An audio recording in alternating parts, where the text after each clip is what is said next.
Yeah, understandable. No, I got time. I can deal with it.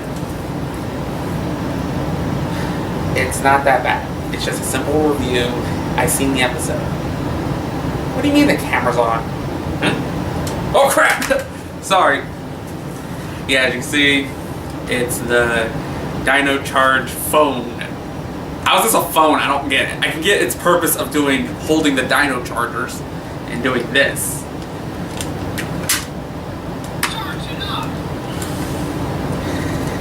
I don't get how the phone to the Rangers. Storage to their powers, yeah. Okay. Welcome back to the Power Ranger Vlog. And this episode is Breaking Black.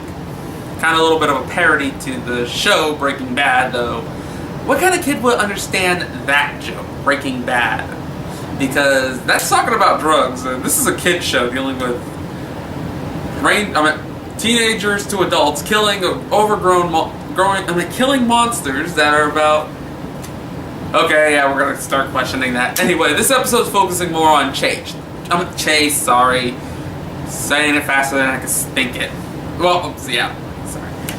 Anyway, this is all about our Black Ranger not able to focus properly. He's given asking to do a job by this woman who owns an antique shop. I don't know what her name. I couldn't catch her name, and if I could catch it, I had a hard time pronouncing it. Again with it. Sorry. Anyway, problem is he can't focus. He's scatterbrained. He spent more time hitting on a girl at their diner restaurant part of the museum than he was when he was supposed to be cooking, since it was his turn to cook. And he almost burned down the museum. Kind of funny and kind of sad that they have to put him in charge of cooking. So yeah, his job was to guard this museum, this little antique store in case something bad happened. And what do you know? He fell asleep on the job. Then again, you're stuck there for a whole day. I'm pretty sure you'll fall asleep on accident. So it's kind of defensible. And we meet the monster of the week, Spellbound, which looked like a bird crossbreed with a plague doctor, and is also a magician.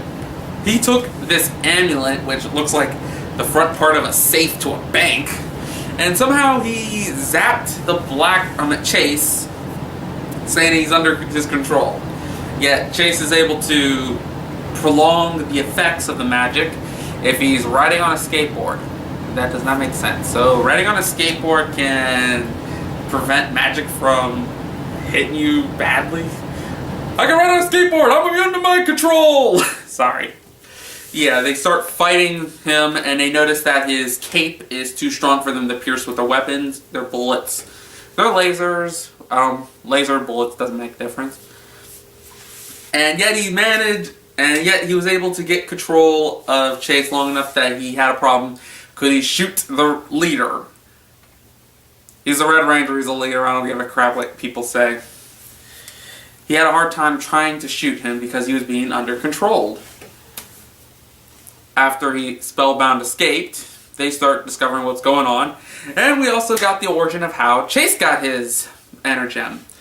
He got it from her when he saved her cat that was in a baby carriage going down and almost got hit by a truck. He was able to rescue the cat in the blanket, but the whole time I kept thinking, it's not going to be a baby in there. It is not going to be a baby in there. Even when he was carrying it, it didn't even look like he was holding a baby because he grabbed it by the bottom.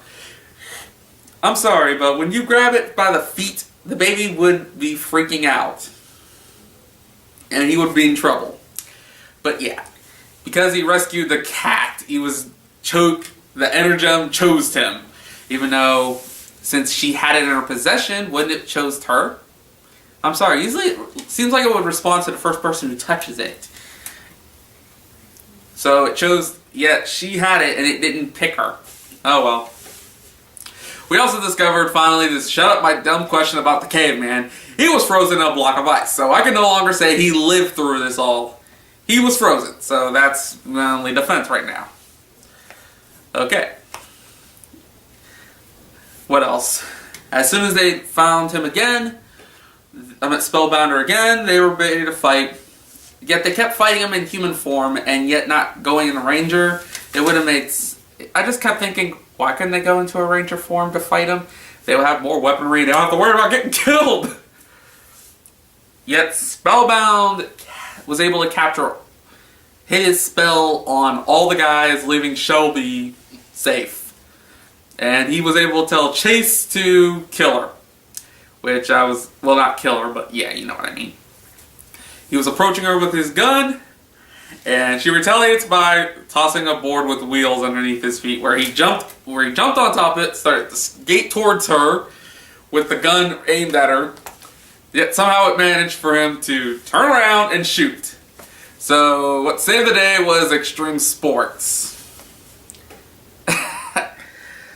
I really don't get how is this game... what, can he only focus really much on a skateboard to save himself? Or skateboard's the only thing he actually can focus on without screwing up? Well, anyway, they start fighting as soon as they activate all their ranger power, their rangerness. They fight him, and then they've shown off their new weapon, which in typical Power Rangers, you know that one of their biggest weapons is basically all their weapons combined into one super weapon to take out the enemy. And in this case, it is a giant claymore, I'm gonna go with. Claymore, lance, it's all their weapons combined, making a giant sword-like thing. And yet, the Red Ranger did the finisher shot, which I'm thinking, why couldn't the Black Ranger do the finisher since it was his enemy? And then when they got to the giant monster fighting, I then noticed the biggest thing. Thing was, back during Super Mega Force, my associate kept saying they're not using stock footage anymore. This is actual footage that they are shooting for the Rangers fighting the monsters. I'm thinking, yeah, Saban's that type of company who will use the Japanese stock footage and mesh it in with American stuff to give you what we got of Power Rangers. And before Dino Charge came to America, I watched little previews on some episodes of the Japanese version to see what we're dealing with, besides minusing the dancing, which I would have been funny to see them. I noticed that the Red Ranger was jumping all crazy a little bit on the Black Ranger in excitement. And throughout his whole time, for what we see, he never actually was all that type of excitement. So, stock footage is still being used. So, I win that round, associate. Too bad he's not here for me to do that, I told you so. Well, anyway, they introduced the power of the gun and the sword, which is basically... what I kept finding funny was when they were in the Zord ready to do shooting at the enemy, they just kept going this. I know the Zord is shooting at them, but it's just funny seeing them doing this the whole time.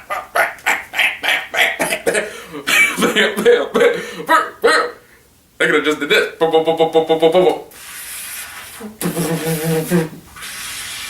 Sorry, Sprinkler, if y'all know that one. That would have been funny. But still, they were shooting the monster, yet no buildings got and some explosions were appearing, so the monster and some of the buildings were getting destroyed. They defeated the monster, and yet somehow pieces of him survive. They found the amulet, and Sledge... Sledge has the amulet now. He's found that it has magic in it. And now the thoughts come into my head again. I was right, he was using his bounty to capture the Rangers. If they do the job properly, he'll set them free. So, capturing the Rangers is more important than the bounty that these guys have. I'm just wondering. Okay. So, we know there's something bigger going to happen with that amulet. It's going to appear again later on. So, I can't wait to see what it's going to be used for, since it's evolving magic. And now another question came to my mind with the amulet. How do they know much about the amulet since it was made in New Zealand? Somewhere in this world. And also another thing, we don't know the location of where this series is taking place. We don't know.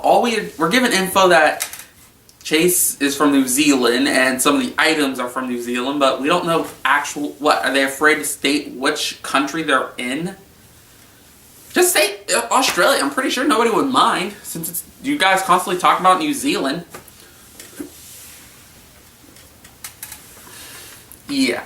It ended on a funny joke. I will admit that Coda tricked Chase into doing his job in the mopping the museum with him, and Chase decided to be on a skateboard to do it so he could focus, and I'm thinking, you do know you can accidentally kick the skateboard out your feet and hit something and you will be in big trouble. Anyway, but still, it ended on that.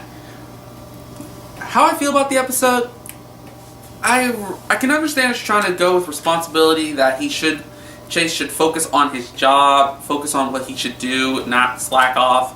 But it feels a little bit half-assed at some points because, yeah, he did fall asleep watching it, but he was there all day, and you couldn't blame a guy for falling asleep if you're bored after a certain amount of time, unless he did something that would have helped out. So the focus was kind of a little iffy at moments if it was trying to give you a lesson. Saying that the only way to break the power of magic is to be on a skateboard, and I'm questioning that. But yeah. I will state one thing. When that weapon, the Dino Spike, comes out, I will get that and use it. It'll go perfectly with this Dino Comm and the batteries inside.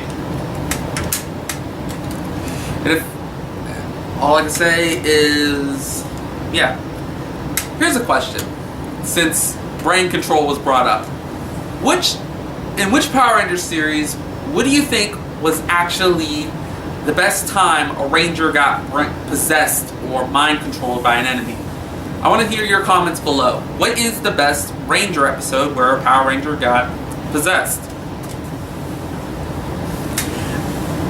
All I can say is, this is Rasa signing out.